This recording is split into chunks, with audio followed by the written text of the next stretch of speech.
সুপ্রিয় দর্শকবৃন্দ, আসসালামু আলাইকুম রহমতুল্লাহি ওয়া বারাকাতুহু। প্রীতি ও শুভেচ্ছা নিবেন, আশা করি সকলেই ভালো আছেন। ডক্টর ইউনূসের আসন্ন ত্রয়োদশ জাতীয় সংসদ নির্বাচন উপলক্ষে 12ই ফেব্রুয়ারি যে নির্বাচন অনুষ্ঠিত হতে যাচ্ছে, ওই নির্বাচনী ট্রেনে উঠে পড়ল জাতীয় পার্টি। আজকে জাতীয় পার্টির 243 আসনে প্রার্থী ঘোষণা করা হয়েছে।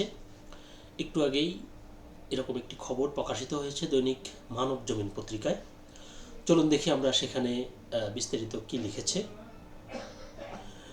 ফিরলেন সাবেক মহাসচিব রাঙ্গা, জাতীয় পার্টির 243 আসনে প্রার্থী তালিকা ঘোষণা, এটি খবরটির শিরোনাম। আসন্ন ত্রয়োদশ জাতীয় সংসদ নির্বাচন উপলক্ষে প্রার্থী তালিকা ঘোষণা করেছে জাতীয় পার্টি। শুক্রবার রাজধানীর একটি হোটেলে এই প্রার্থী তালিকা ঘোষণা করেন দলটির মহাসচিব ব্যারিস্টার শামীম হায়দার পাটোয়ারি। জাতীয় পার্টিতে ফিরেছেন দলটির সাবেক মহাসচিব মশিউর রহমান রাঙ্গা। তিনি লালমনিরহাট 1 থেকে নির্বাচন করবেন। প্রার্থী তালিকা ঘোষণার আগে শামীম হায়দার পাটোয়ারি সাম্প্রতিক সহিংসতার বিষয়ে উদ্বেগ প্রকাশ করেন। তিনি বলেন, নির্বাচনের জন্য লেভেল প্লেয়িং ফিল্ড নিশ্চিতের দাবি জানাই। সেই সঙ্গে নমিনেশন ফর্মের মূল্য 50,000 টাকা বেশি হয়েছে। এটি তার ব্যক্তিগত একটি অভিমত।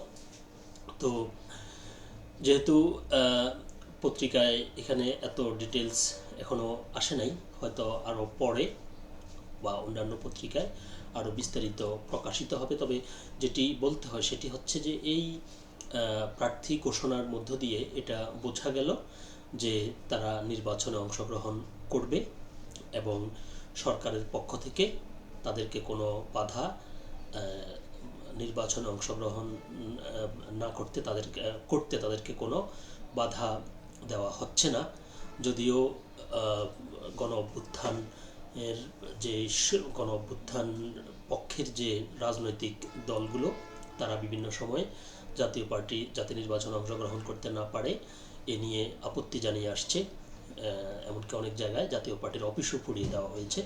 তবে আজকে এই যে প্রার্থী তালিকা জাতীয় পার্টি ঘোষণা করলো, তো তার মধ্য দিয়ে বোঝা যাচ্ছে যে সরকার চায় জাতীয় পার্টি নির্বাচনে আসুক এবং নির্বাচনে প্রতিদ্বন্দ্বিতা করুক। দেখা যাক যে এটা নিয়ে সামনে আরও বিস্তারিত কী খবর প্রকাশিত হয়। তো সকলে ভালো থাকবেন, সুস্থ থাকবেন। আল্লাহ হাফেজ।